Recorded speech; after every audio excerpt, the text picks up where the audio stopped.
Da.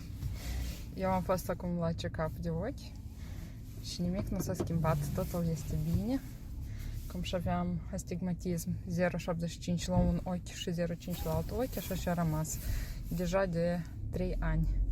Și oftalmologia modernă cumva încurajează purtarea ochelarilor, pentru că asta îi conduce la faptul că vederea nu scade în majoritatea cazurilor și respectiv o menține.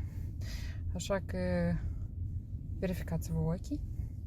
Dar acum asta lucrează, deci din momentul în care porți ochelari, un mușchiuleț de la ochi care face așa ca imaginea să fie văzută bine și corect, nu se încordează prea tare. Și din momentul în care el este într-un tonus sănătos, vederea nu scade. Da, pentru cei, apropo, care au un puncticel așa care plutește așa în fața ochiului, asta e, cum se numește proteina așa? Colagen. Colagenul de ochi.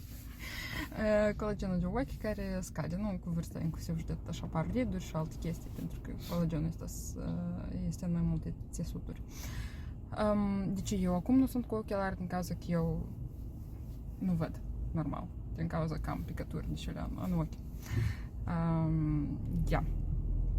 Păstrați-vă sănătatea, păstrați-vă vederea, mâncați sănătos, faceți check-up-uri regulate și trăiți-vă cât mai lung viața calitativ.